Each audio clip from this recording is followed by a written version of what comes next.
E se eu te dissesse que a questão em torno da marca da besta já começou e infelizmente a maioria das pessoas ainda não percebeu, então qual é a questão em torno da marca da besta? Vamos descobrir a razão pela qual muitas pessoas não veem isso.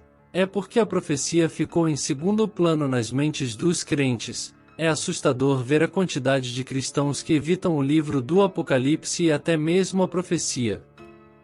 A palavra de Deus foi escrita para informá-lo, e com a forma como o mundo está mudando, se você olhar para a Bíblia, verá que tudo o que está acontecendo está literalmente profetizado na Bíblia. Então pergunto a você hoje, se algo como o que o livro de Apocalipse diz que vai acontecer no mundo, se as duas testemunhas virão à terra, se o anticristo e o falso profeta se levantarão neste mundo, se algo como a marca da besta será introduzido no mundo, se haverá realmente um tempo em que ninguém poderá comprar ou vender sem a marca, não é sábio para você e para mim estudarmos isso? Não é do nosso interesse entender o livro do Apocalipse?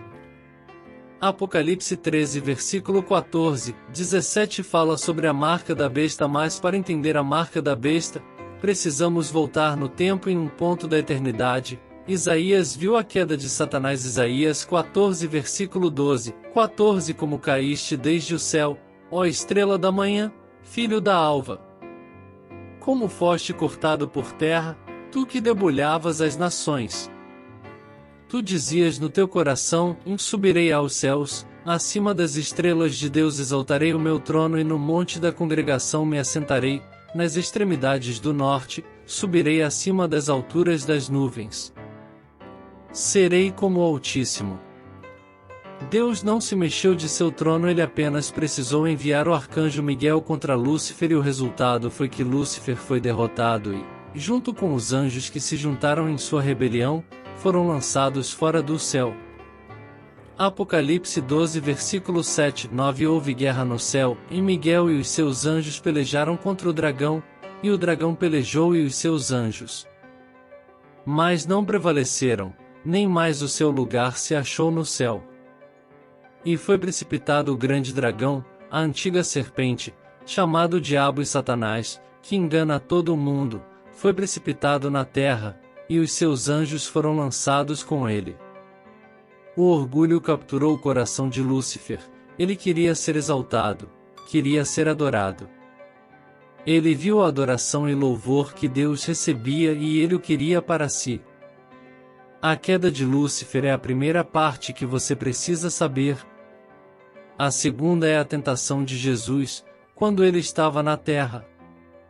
O diabo tentou Jesus Cristo em 3 tentativas diferentes. As 3 áreas em que Lúcifer tentou Jesus são as mesmas em que ele tenta as pessoas hoje. Ele queria que Jesus transformasse pedra em pão para saciar sua própria fome. Depois, ele queria que Jesus saltasse do pináculo e testasse a promessa de Deus de que os anjos viriam em seu socorro, para que ele não caísse. E por último, ele queria tentar Jesus a se ajoelhar diante dele em troca dos reinos do mundo. É nessa última tentação que vamos focar. Lucas 4, versículo 5, 8 E o diabo, levando-o a um alto monte, mostrou-lhe num momento de tempo todos os reinos do mundo. E disse-lhe o diabo: Dar-te-ei a ti todo este poder e a sua glória, porque a mim me foi entregue, e dou a quem quero.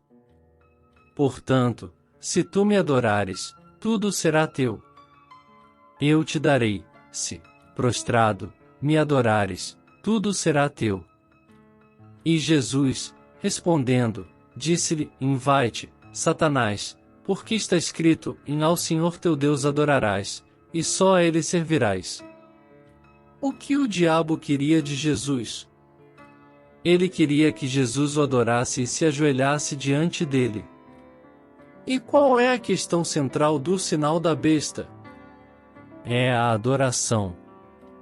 Apocalipse 13, versículo 15, 17 diz: E foi-lhe permitido comunicar fôlego à imagem da besta, para que a imagem da besta falasse, e fizesse que fossem mortos todos os que não adorassem a imagem da besta.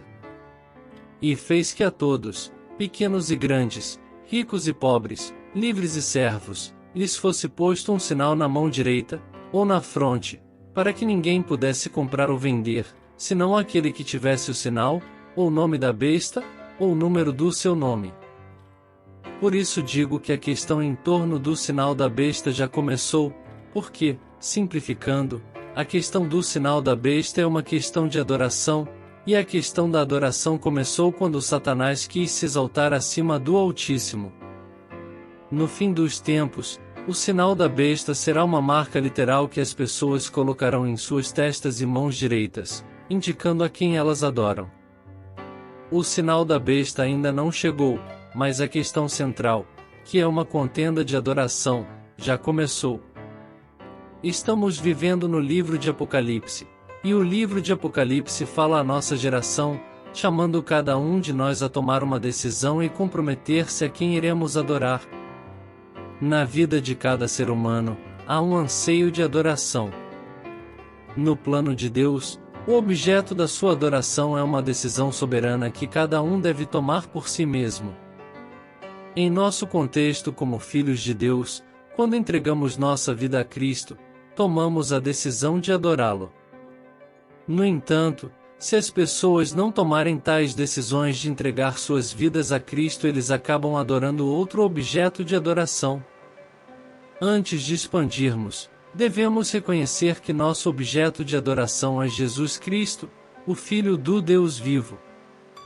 Filipenses 2 versículo 9 diz: E por isso, também Deus o exaltou sobremaneira e lhe deu o nome que está acima de todo nome, para que ao nome de Jesus se dobre todo o joelho, nos céus, na terra e debaixo da terra.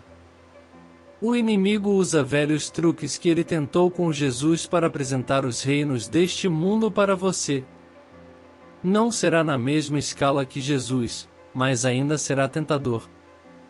É por isso que você vê pessoas adorando coisas, adorando seus empregos, adorando os seguidores nas redes sociais. O que você adorará? Deus está chamando você hoje para fazer um compromisso, para tomar uma decisão sobre quem você vai adorar. Deus está chamando-nos para sermos fiéis, chamando o seu povo para não comprometer a palavra de Deus, para buscar a justiça, buscar a santidade, afastar-se de toda iniquidade, afastar-se de todo pecado, permanecer firmes no nome de Jesus Cristo e entender que não importa o que o mundo possa nos lançar, não importa a perseguição que possamos enfrentar na vida, seremos vitoriosos porque Deus o exaltou sobremaneira. Deus exaltou o nome de Jesus Cristo e se estamos em Cristo, somos vitoriosos. Se estamos em Cristo, não há derrota.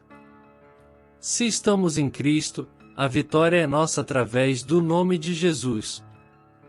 Mas, como filhos de Deus, devemos tomar uma posição. Nós, como igreja dos últimos tempos, não devemos vacilar na nossa fé.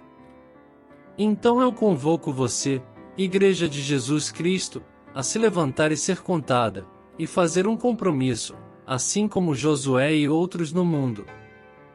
Que as outras pessoas possam adorar outros deuses, mas quanto a mim e minha casa, serviremos ao Senhor. Quanto a mim e minha casa, louvaremos ao Senhor. Quanto a mim e minha casa, adoraremos o Deus vivo, através da única porta que nos foi dada, e essa porta é Jesus Cristo. Não há outro caminho pelo qual possamos ser salvos, exceto pelo nome de Jesus.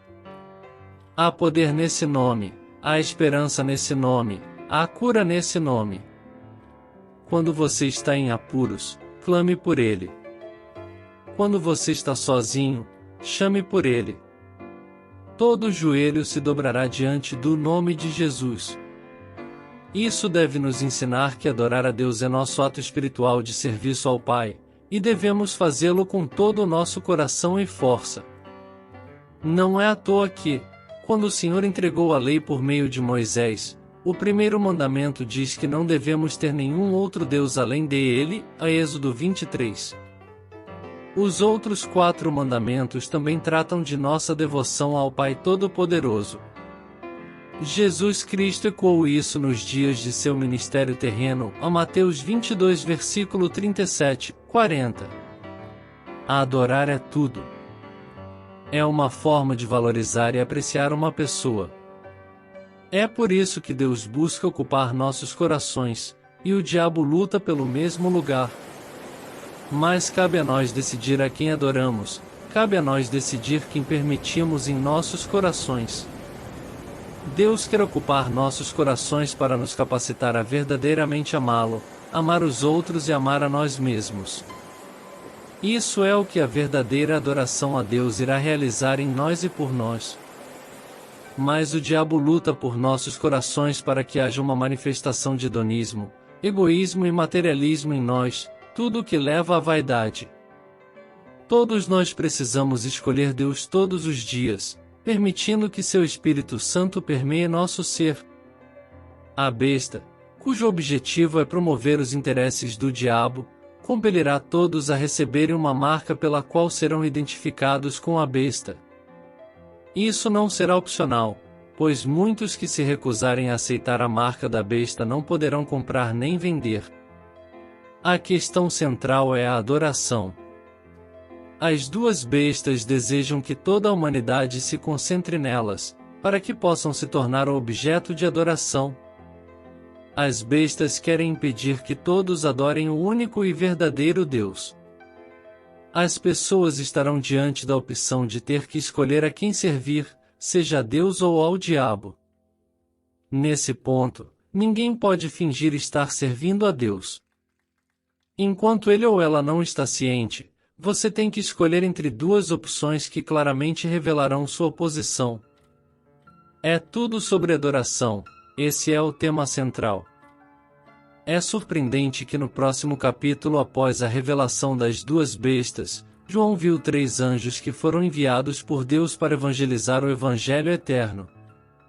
O capítulo 14 do Apocalipse, versículos 6 e 7, registra a missão do primeiro anjo.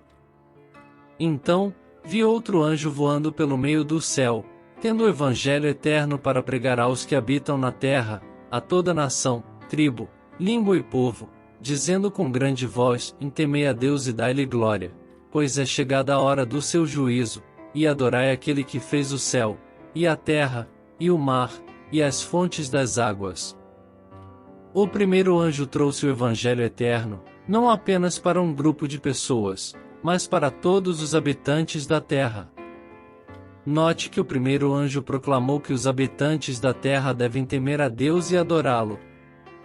Novamente, observe essa maravilhosa palavra de 7 letras, na adoração. Portanto, a batalha é sobre adoração.